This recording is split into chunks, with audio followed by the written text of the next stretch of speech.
Great. Hi. Thank you so much. Wonderful to be here. Yeah, David's done great intros. So yeah, Richard from This is Insight, my agency, and Audience Strategies close partnership. Yeah, and Louisa Livingston, also from Audience Strategies. It was a bit of a repeat, really, but we said we were going to introduce ourselves, so it felt like we still should, you know? Cool. So yeah, high energy, end of the day. ChatGPT, I think, has been talked about in every single session so far. I've done a few kind of conference talks, and it's great to be on the agenda as the first official talk about ChatGPT rather than the third or fourth in the day. We've done a lot of work on it, and the brief was, what's the boldest claim we can make about ChatGPT? How is ChatGPT changing our world, changing our lives, changing the way we work? And we got to this claim: ChatGPT can help us get 80% of the way there faster. Let's go. Can we just make an assumption that everyone's heard of ChatGPT and we don't need to explain the tool? Okay, good. Yeah. Fantastic. So David and I wrote prompt in 2 weeks in December. It has spawned babies in all our passion areas of music and movies and TV, co-authoring with many people on stage and in the room, and also many collaborators throughout the room. So anyone who's not been on LinkedIn might not have seen this, but anyone who's been on LinkedIn has certainly seen us talking about prompt. And it's 6 months ago, and I think in all my kind of 15, nearly 20 years working in research and insight, it's the #1 thing that has changed everything. I'm sure the internet, just before my career started, was a massive input on face-to-face research and telephone surveys and street intercept surveys, but without doubt, within my career, it's the biggest change that I've seen. So what is it? It's the world, it's the resource, it's the knowledge of the internet available to query. We can now get the analytics of knowledge. We can query news sites, blogs, books, all sorts of information available to query, and it's out there on the internet. And I think it can get us 80% of the way there for free and faster to the types of jobs that we've been doing in the past. Or are we just neophiles? So I'm going to introduce this concept of kind of our appreciation of the newness, but also our fear of the newness. And I think this has been a theme absolutely throughout the day. So we've heard it in terms of our role of humans, our human insight, that we are lovers of routine, we love comfort zones, we love norms, we revert to those norms when our lives change. But also we love new, we love finding the hidden insight in the hidden depths of a niche consumer group.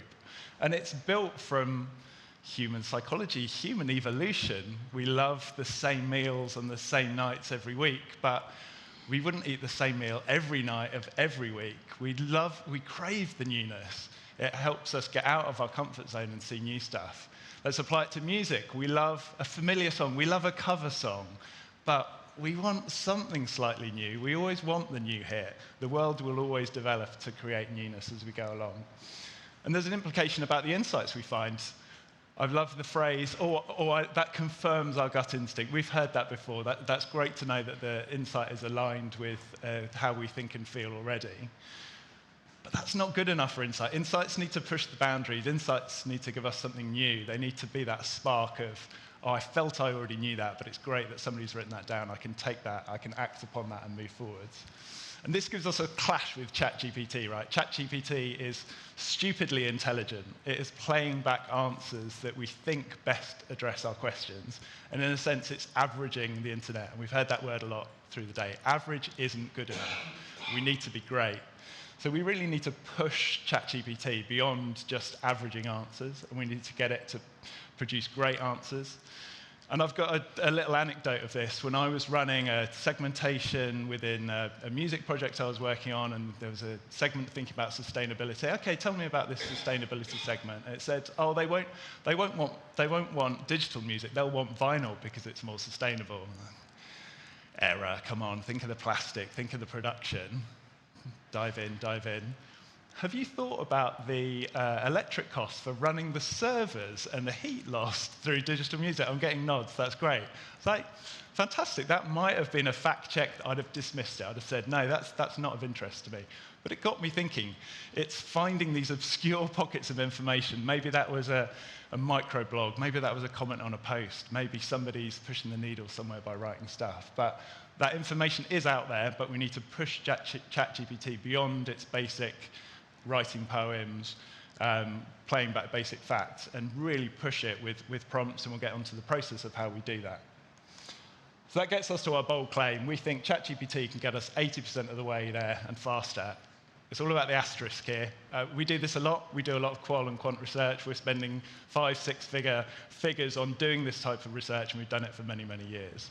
We're not talking about creating the data tables. We're not talking about the beautiful quantified inputs. We're talking about the headline slides, the big exec summaries that go to the board from which decisions are taken. And we're going to show a couple of examples of exactly how we go through that and how we think we can get to 80% of the way there. But first, a bit of background from Louisa. So this is not just a shameless client plug slide. It kind of is. But it's just to show you that we've got a lot of experience with really credible businesses. So we feel quite well placed to make the claim that we've just made and also to explain why we've made that claim. And this is going to be based on multiple projects that we've done with multiple clients in multiple countries. And I think that's really important because what we can share with you today is quite small. But I think I wanted you to just know that there's a bedrock of insight and research experience here. And the last thing we would ever want to do with our clients is give them vanilla insights. I think someone said that term earlier. It might have been Karen. But we really want to push all of the tools that we use and make sure we're getting the best from them. And ChatGPT is no different. And it is not just us saying this. I don't know how many of you have seen this study, but I love this study. So it was done by MIT in the US, the university or college. And basically what they did is take 444 professionals. They split them in half and gave them multiple different tasks to complete. So sort of 20 to 30 minutes. It was write a press release. It was, put together an analysis plan. Lots of different types of tasks you could use generative AI for. They allowed the half of the group to use ChatGPT to help them with their results, and the other half weren't allowed to use it.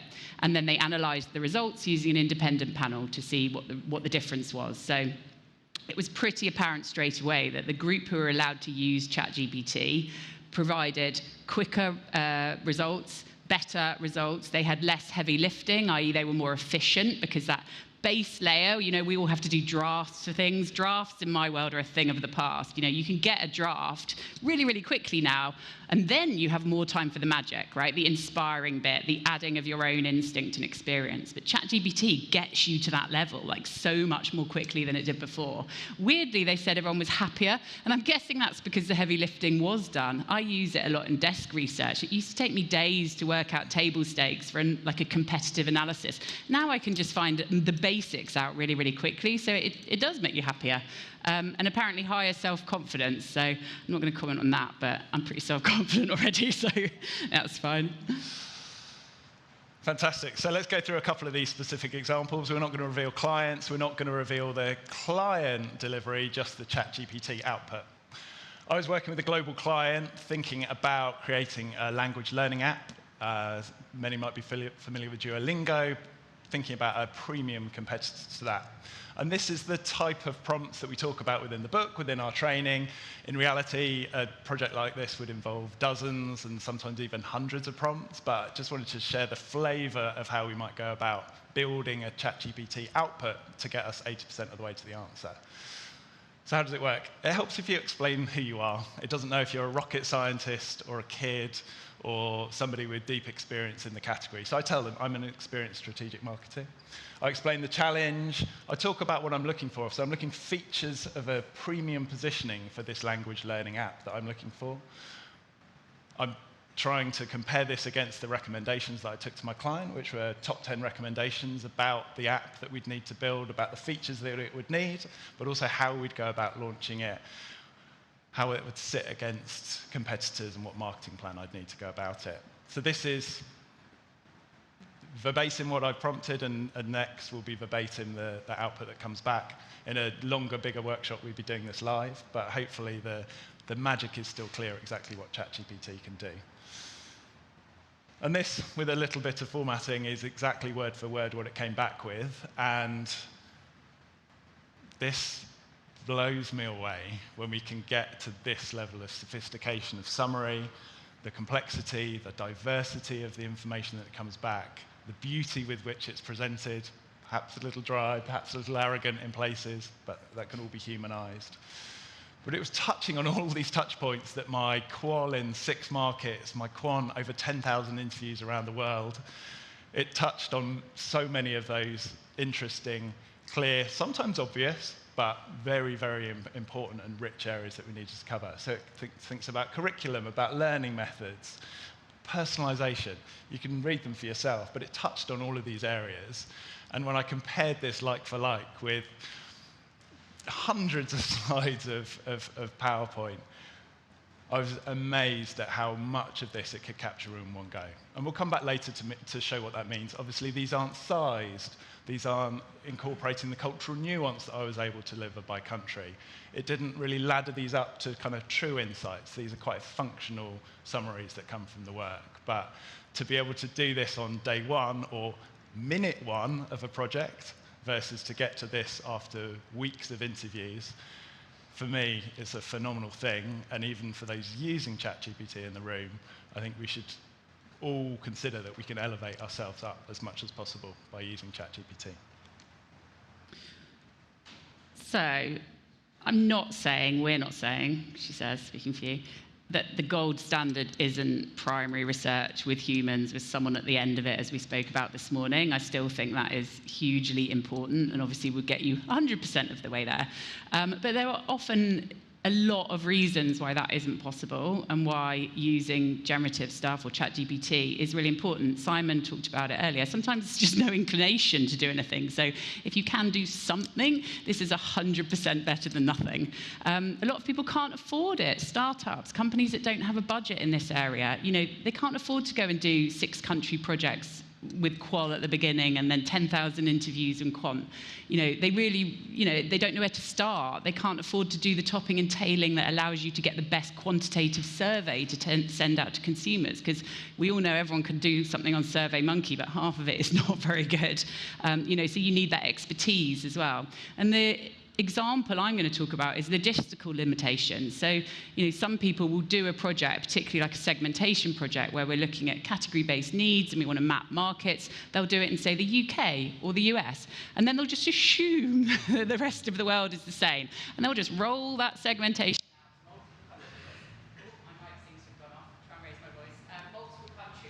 Without actually doing the new research in the new countries. So that's the example I want to talk about to work out whether we can do a segmentation project like that to 80%. So literally set about doing a test. So, thank you. So data set 1, top left, is basically a proper, full-service, robust client project. So we did proper interviews, we did proper investigations into consumers, we worked that up into segments via statistical clustering, etc. Came up with these 10 segments, great, landed them in the business.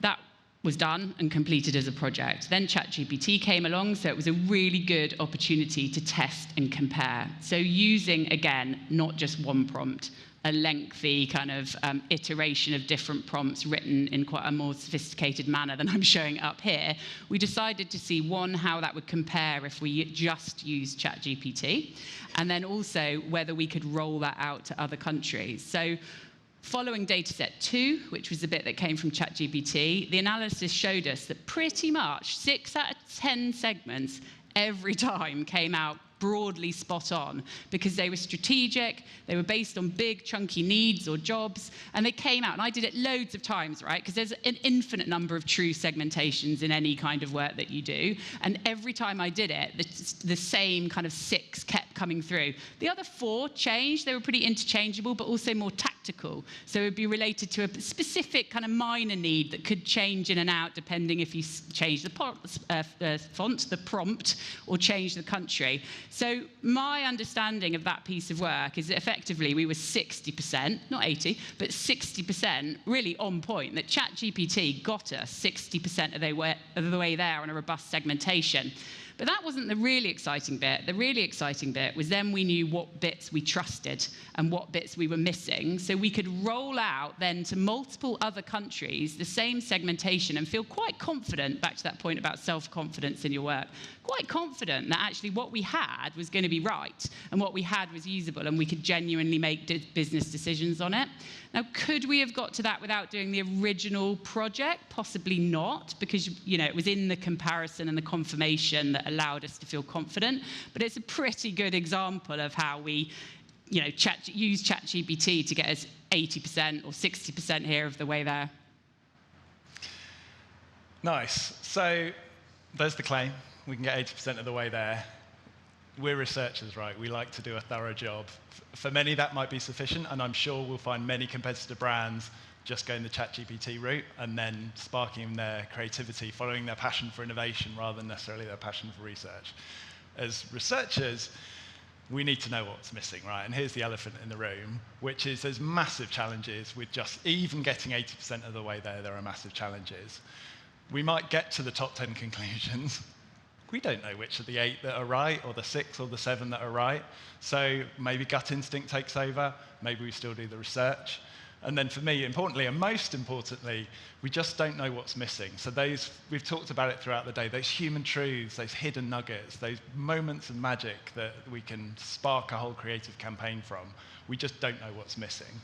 And there's a whole list of other challenges as we go through. The ability to quantify, the cultural bias, the fact that it's trained on such a Western version of what's available on the internet. It's not fully up to date. Those trends don't persist into the recent times. It's constantly changing. Just in the 6 months we've been working with it, think of the number of launches of new versions. And as we know, we need to fact check it. It lies.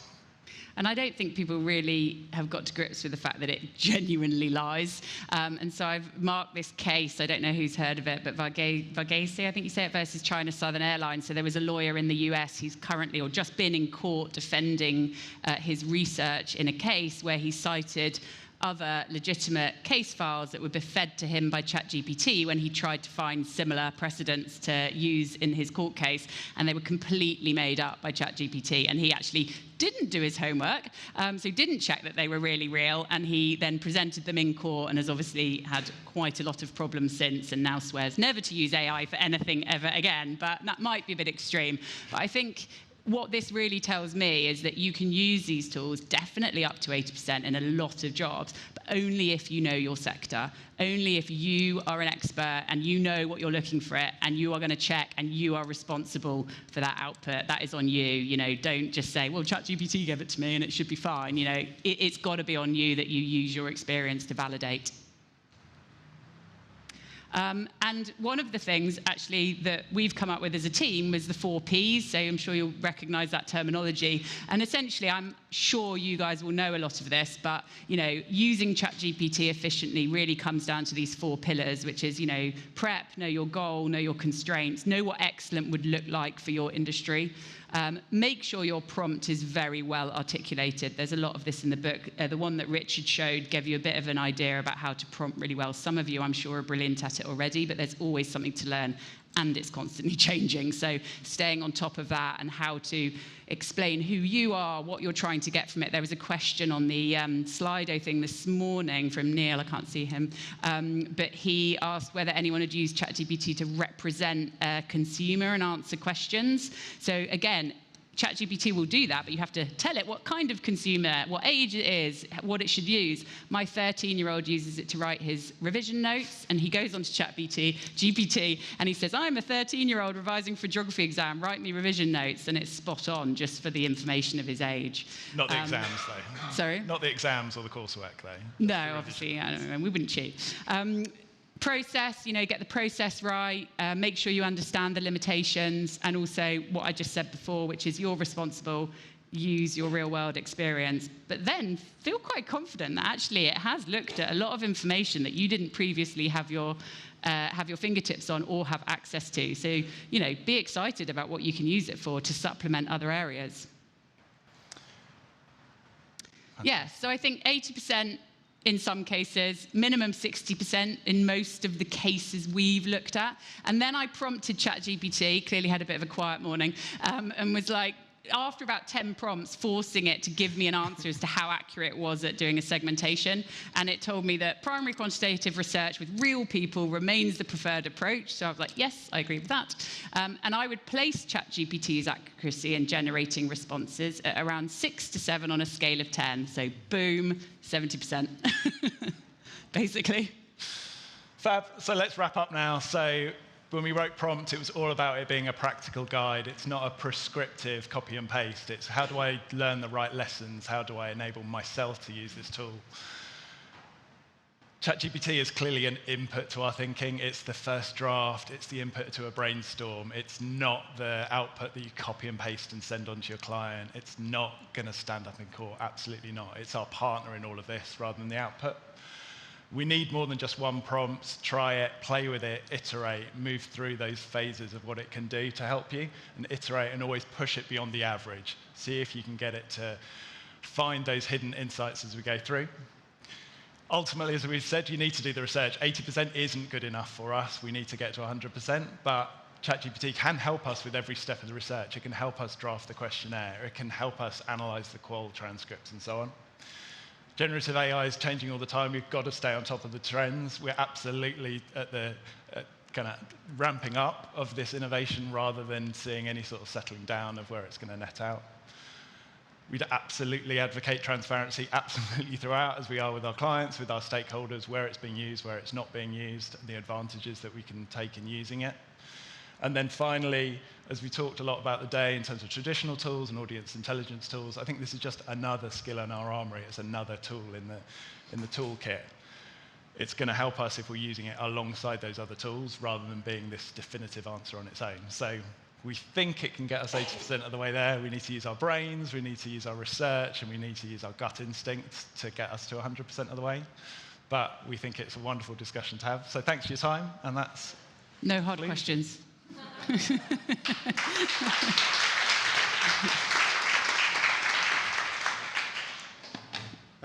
First question in the app is, does ChatGPT's new web browsing mode change your opinions, and does it materially affect the 80% or the 60% estimate?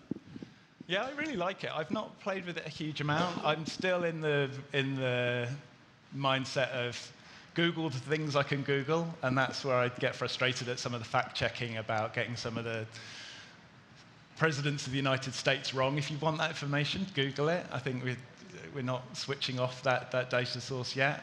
So I'm still even a bit of a Luddite within the ChatGPT world, I'd say, still using my ChatGPT without the web interface integrated. But yeah, when I have used it, absolutely, it's doing great things. Obviously, we state it on an earlier slide about a limitation, it being not fully up to date, and that brings us much more up to date. And clearly, that's the future. We're working with an early-ish version. It's clearly stated by OpenAI as being a beta version rather than the kind of finished product. But having that ability to reference the web, and what I love also is the sourcing of it, to be able to trace back a piece of information that's been given. That, for me, is another great win with that web interface. So, yeah, absolutely the future.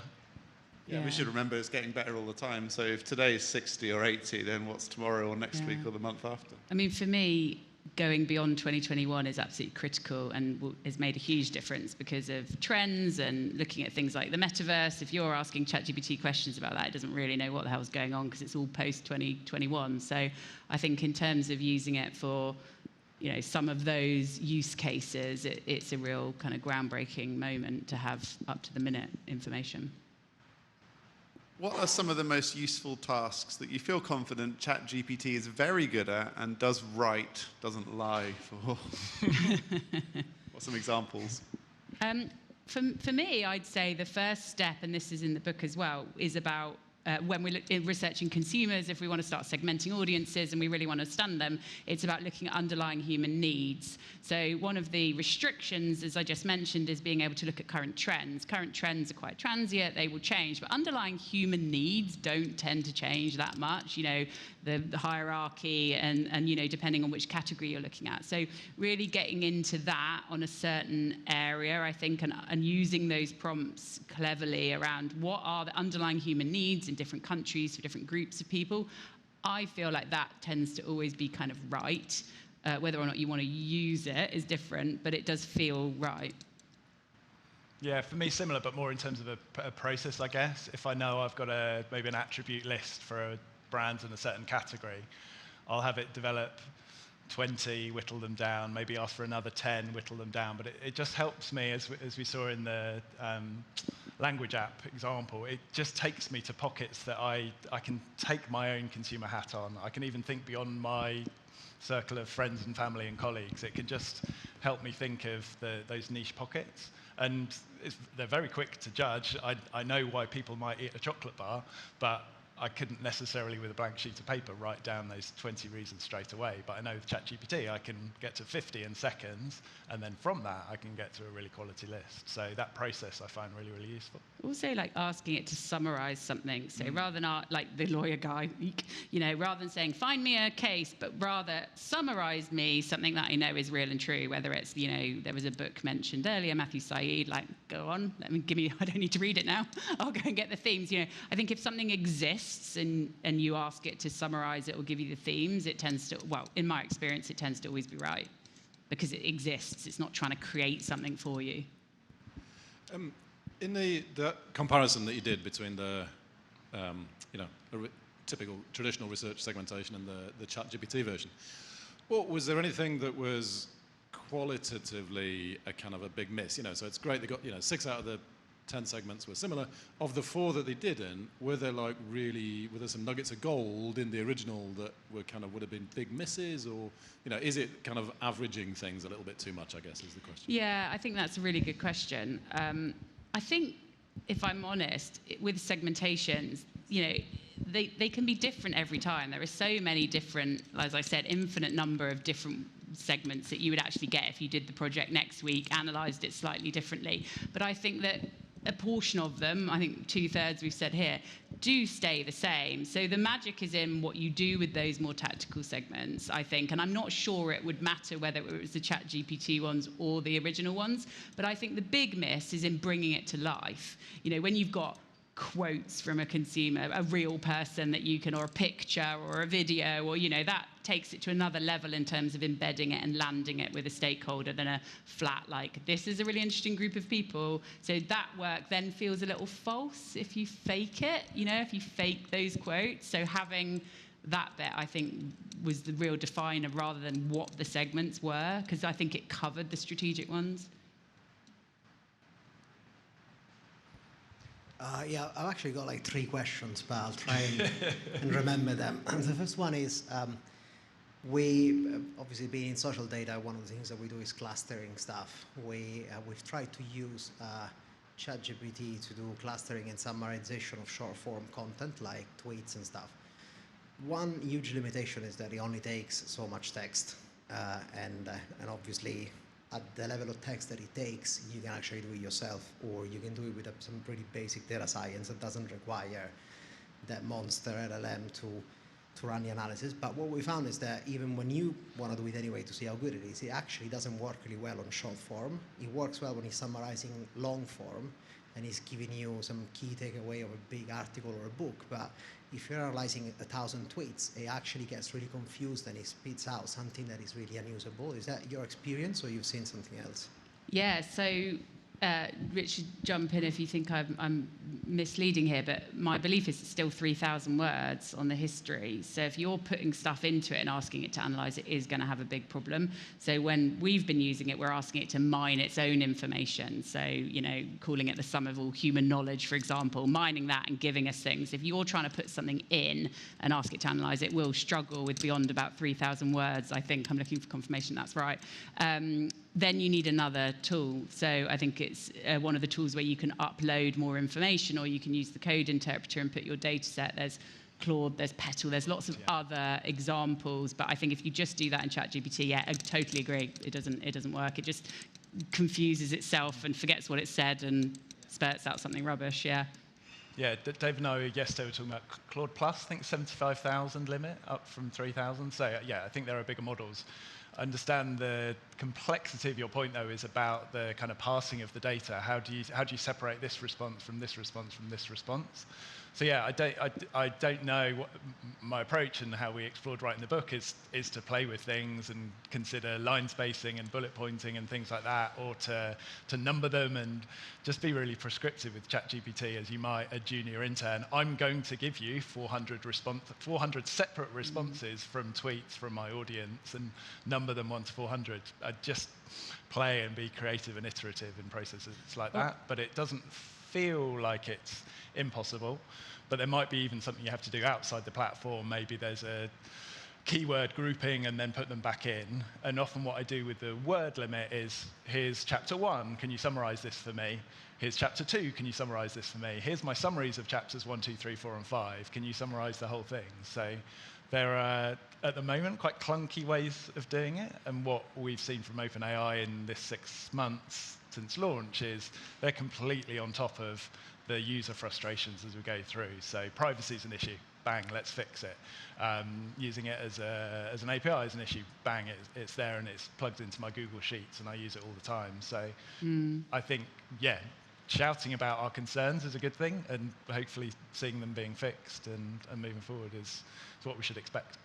The other way I've done it, I've just realised, is Google Sheets as well. So I actually had, so a use case for me was customer service comments. So I had them all in individual rows and then wrote the code and copied it down the column to say what are the themes of this, bit of information. So it did them all individually into themes, then take the themes, which is then only a few words, and then analyse the words to bring it together.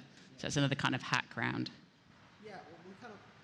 Different approaches. What it does is that he ends up having some massive blind spots and you don't know what they are. He ends up giving you some themes, and then he will completely ignore like a massive block of information that is in there, even if you structured it. So it's difficult to understand what he ignored and what he actually computed in the response.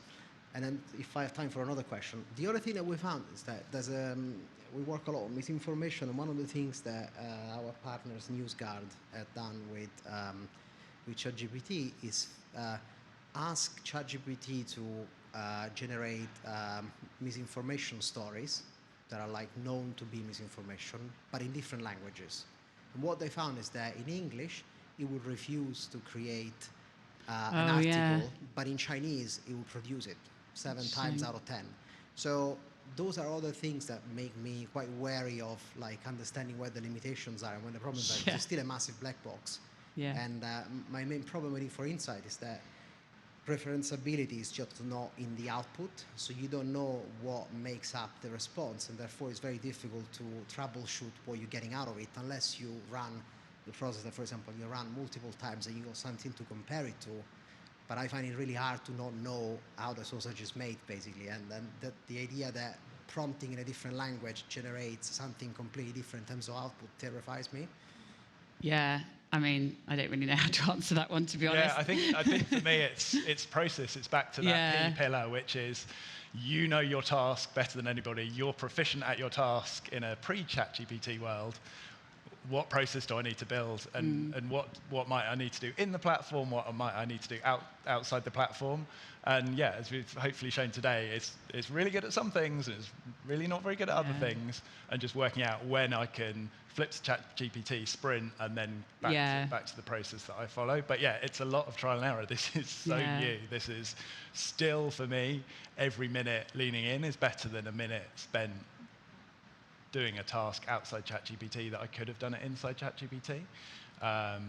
It's like the examples there. If you ask it to do something that's in theory a bit shady, like tell me the websites I can go and rip some free films off. It's like I can't tell you that. And then you're like, okay, pretend you are like somebody like this, and tell me where would you be going if we were trying to shut these, and then it will give you the information. So sometimes it's just about trying to get around it. But yeah, I think it is just test and learn. And, you know, I don't think we would say, yeah, we're ChatGPT experts. I don't think anyone's an expert yet. I don't think even the people that created it are an expert. I think we're all learning all the time. And every time we come across a new use case, we're trying to solve it. We're trying to document it so other people can learn from it, you know, and carrying on, basically. So I think, great, thorny issues we need to just keep tackling.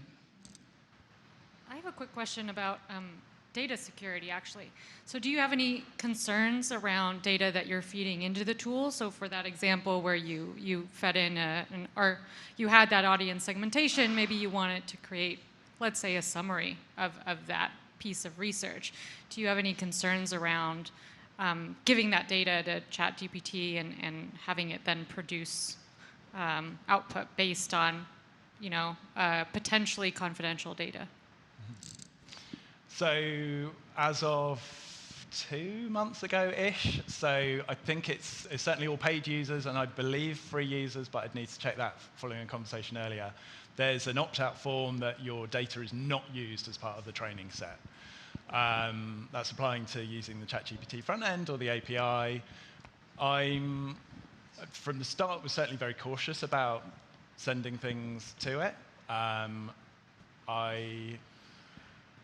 I'm trustworthy in a sense that my data is part of billions of other data points, but I would certainly not for my clients. So for data that's proprietary, that hasn't been generated within ChatGPT, I'd certainly be cautious about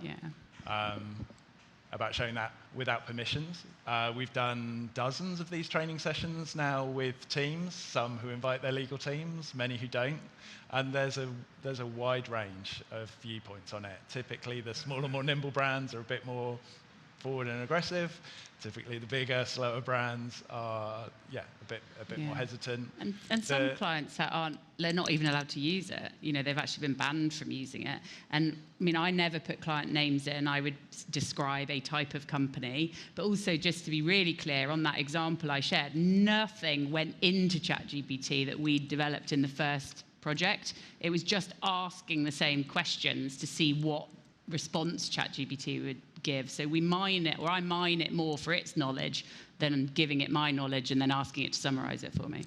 And the future is clearly these private data sets, right? So big organizations with reams and reams of information, whether that's data or PowerPoint slides or API data being fed in, they will have their private ecosystem where their employees can query it. That will have the GPT data set fed into it, but not going back into their training data set. But the ability to query previous reports, live data as it comes through. So many organizations there already. It'd be great to see that kind of filter down, trickle down, that medium and small companies have that approach as well. But it's a definite concern. Again, it's one that was clearly raised in the early days and one that, for me, is being adequately addressed. But I still think there's a bigger push to appease people on that front. And every news story, when you dig into it, it's that there was a potential leak because somebody might have uploaded some code rather than, oh, that code is now accessible to all. So, it's scare stories from what I can tell at the moment. But it's early days and still definitely something to be. But definitely don't put your strategy plan from the board in there right just yet, would be my advice. Very good. Can I raise an observation? We've not had big challenges to the 80%. No, I know. Does everyone agree with the 80%? Should we have gone 90%? So I was just saying, like, that 40% that you're missing is massive. It's a very significant 40%, especially if you need to essentially do the research in order to find out how much is wrong.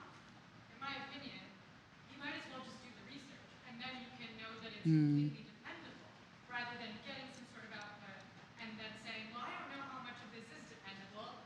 I probably need to do a ton of research to find out. So I think maybe it is 80%, but that 20% that's missing is so significant that I don't know if personally I could trust that 80%. But do you think it's better than doing nothing? If you had no budget, you couldn't afford to do research, and it's like, well, do that and maybe get it 60% of the way there, or don't have anything.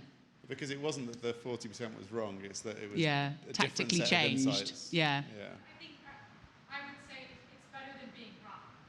Doing nothing is better than being wrong. But the 40% wasn't wrong, it just changed. It just was different, but it was still like right. It's about human interpretation, right? Yeah, for sure. The person gets